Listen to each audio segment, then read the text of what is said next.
백목사의 기독교 저출산 대책. 이번은 저출산 시대와 낙태에 대해서 이정 목사님의 글을 한번 나눠보기로 하겠습니다. 이 내용은 2023년 7월 월간 교회 성장에 게재된 내용입니다. 자, 저출산 문제 심각성. 이 시대의 저출산은 문제는 매우 심각한 수준에 이르고 있다. 이 글을 읽는 독자들도 이미 여러 매스컴을 통해 관련된 내용을 익히 들어 알고 있을 것이다. OECD에 따르면 한국과의 인구 유지를 위해서는 최소한 2.1명의 합계 출산율이 지켜져야 한다. 그러나 대한민국은 그 이하로 떨어진 지 오래됐으며 심지어는 1명 이하로 떨어져 사실상 인구 붕괴 현상이라고 봐도 무방하다. 국가통계 포털 자료에서 게시한 대한민국 신생아 수 변화를 보면 지속적으로 신생아 수가 줄어드는 것을 확인할 수가 있다. 2000년 신생아 수가 64만 명에서 2010년 47만 명, 2020년 27만 명으로 10년 단위로 17만에서 20만씩 떨어져 왔다.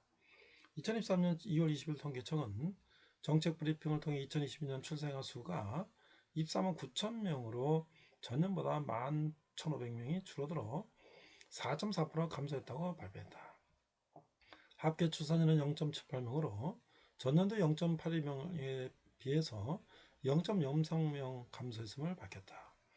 반면 2020년 사망자 수는 37만 2,800명으로 밝혀 현재 출생아 수와 사망자 수가 큰 차이로 벌어지고 있는 현실이다.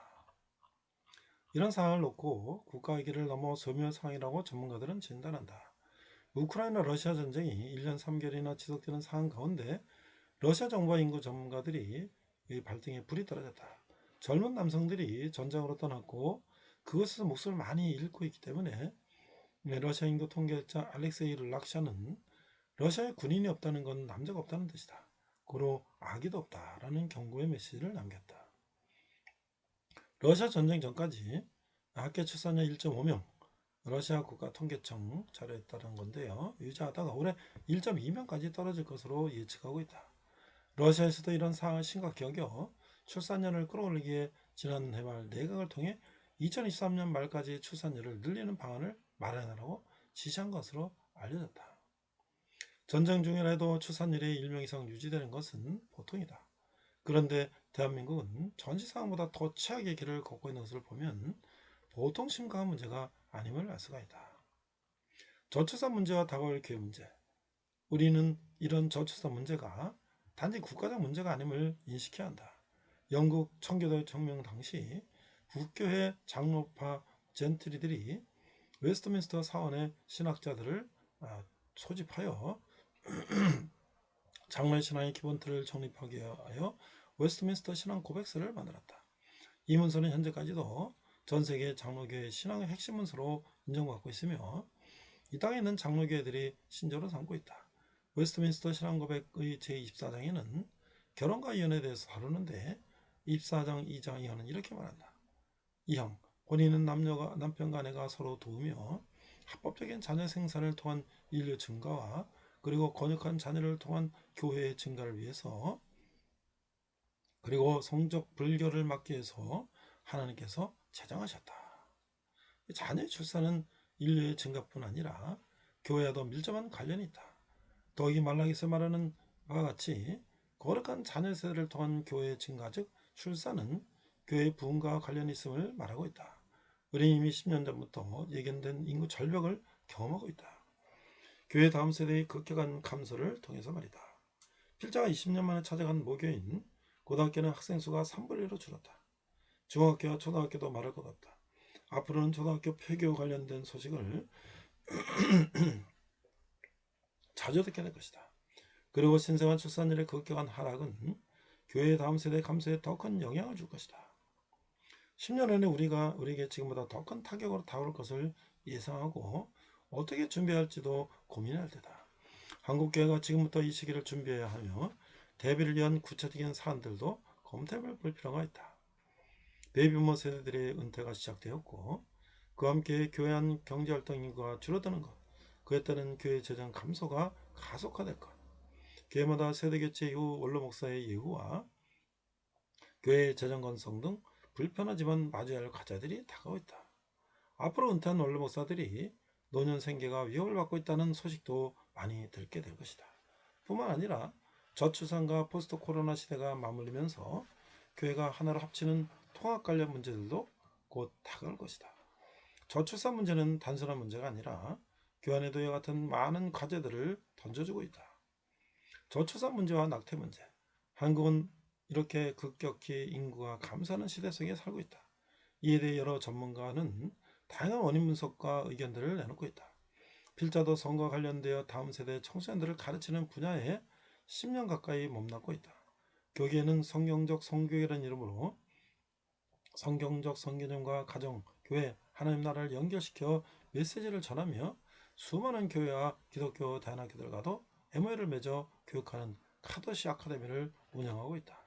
그런데 최근 성과 가정과 결혼을 넘어 저출산이라는 주제에 관심을 갖고 있다.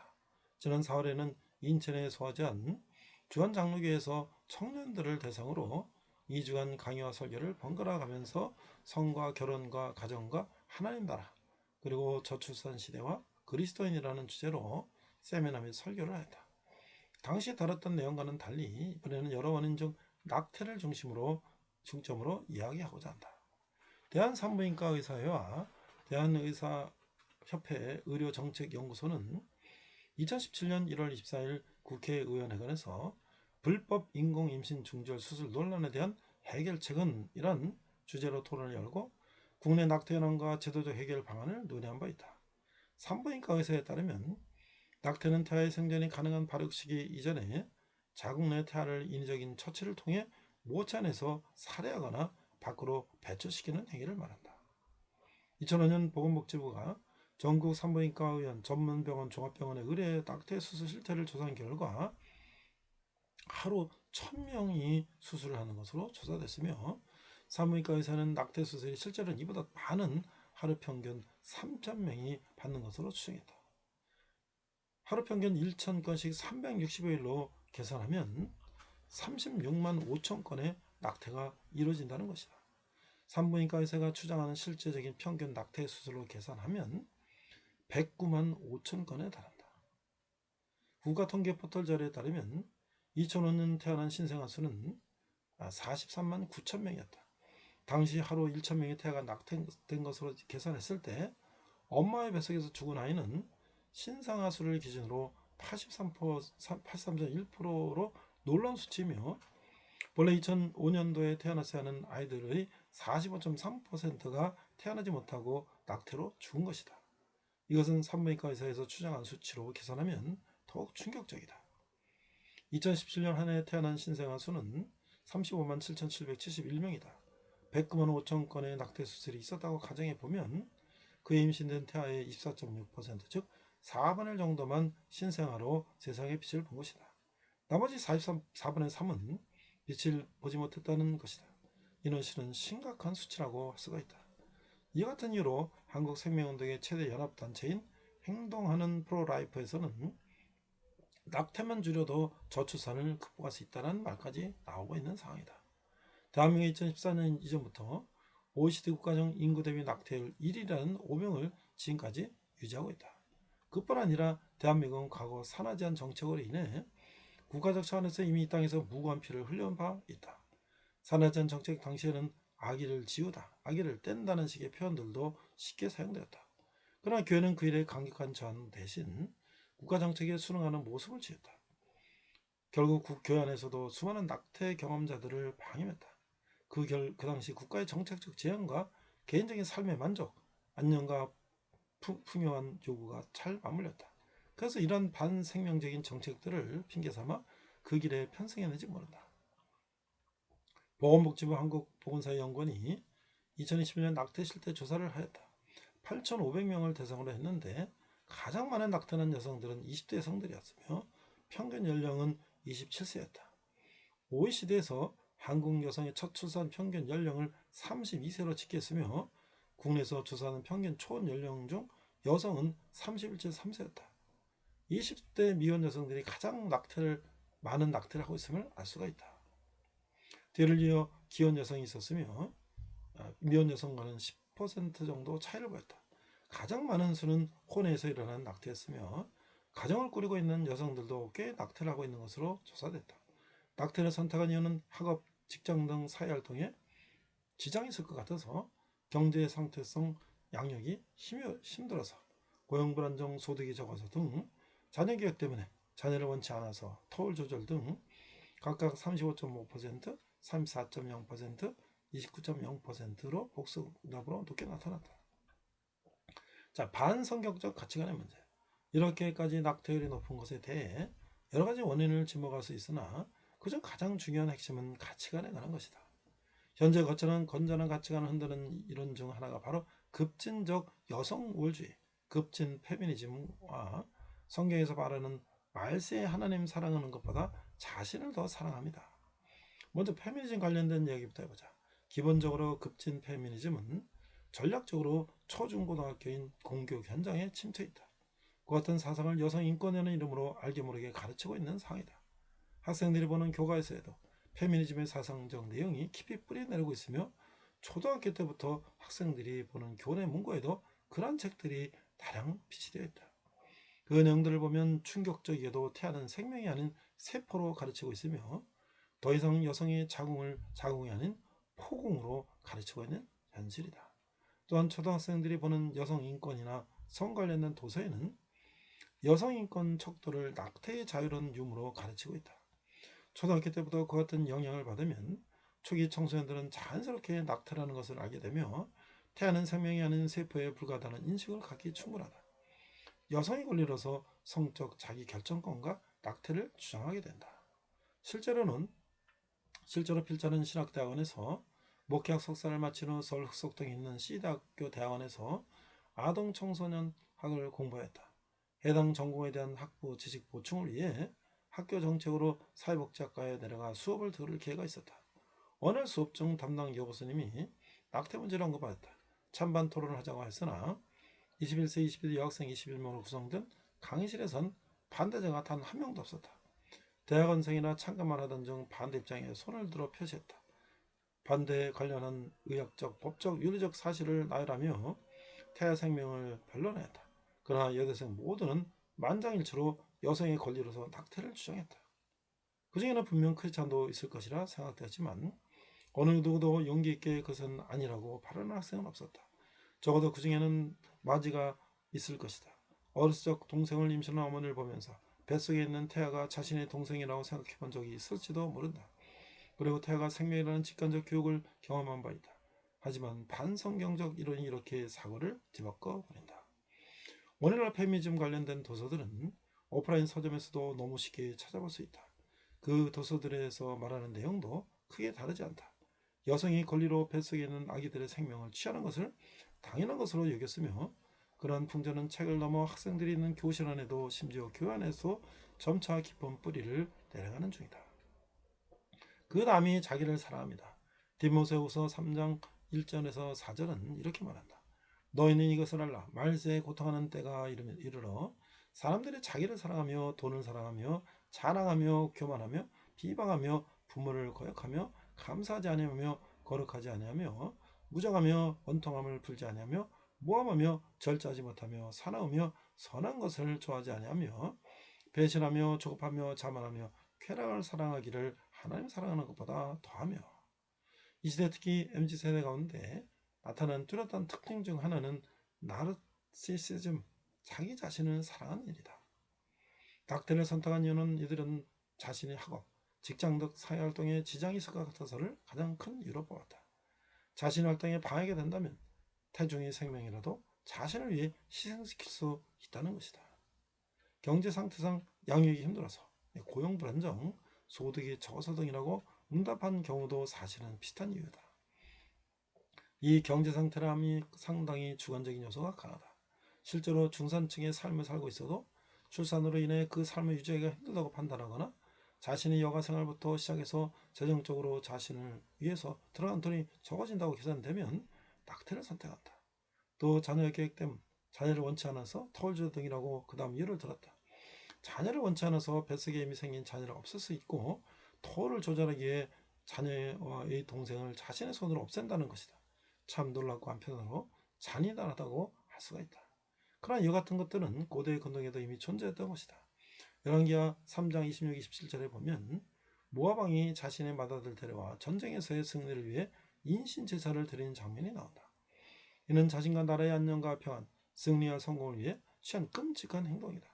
또 물질적 풍요를 위해 아들들과 딸들을 몰래가 배에 지나게 하며 하나님을 사랑하며 그릇 뜻을 따르기를 버리고 모압의 신 그모스와 암몬 자손의 신 밀곰을 경배하는 그 모습을 보였다.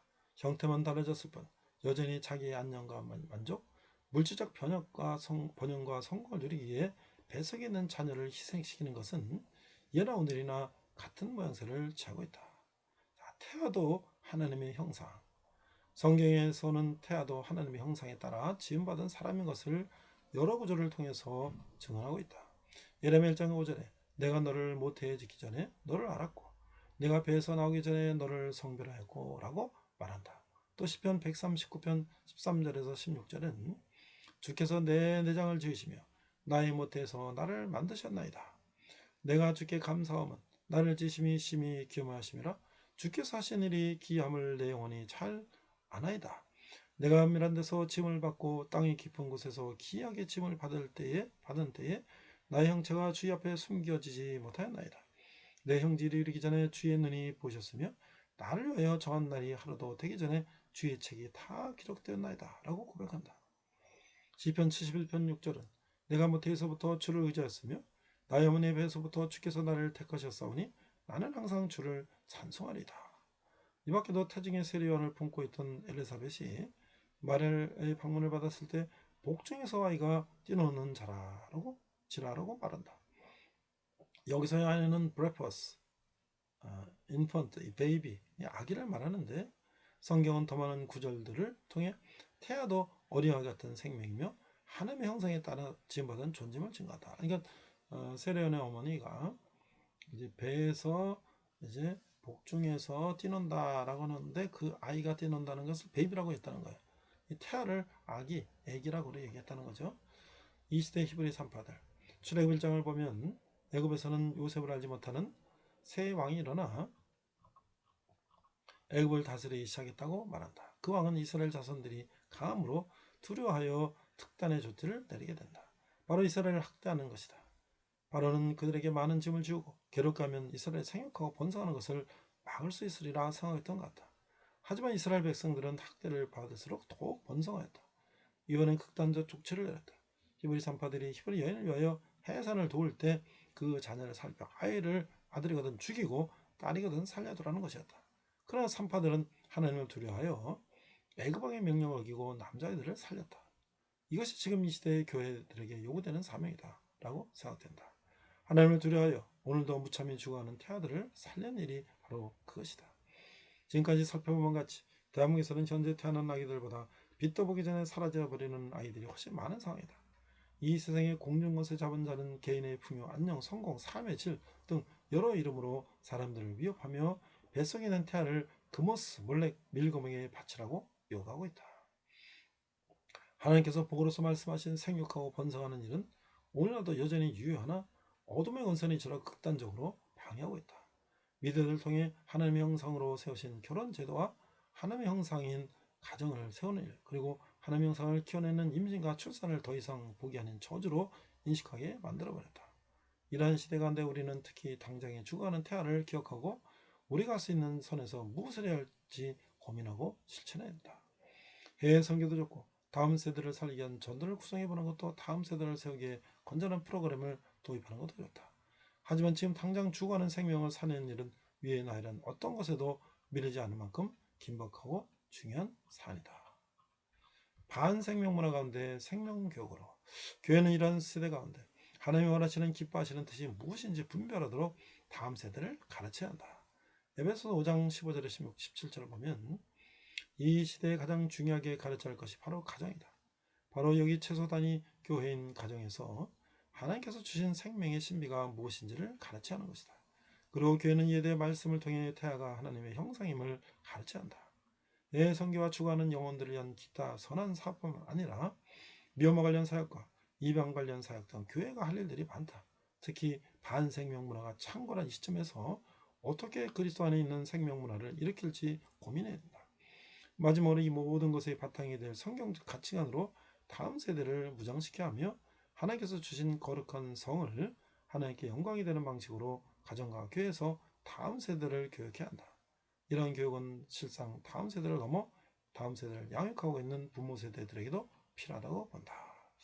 자, 이재영 목사님은요, 한세대학교 고신대학원 중앙대학교 대학원에서 아동 청소년과 석사 그다음에 를 수료했고 논문을 하고 있는데 카더시 아카데미 공동대표하고 또 이렇게 여러 다음 세대를 해서 활동을 하고 계시는 목사님입니다. 이상 백목사의 기독교 저출산 대책이었습니다.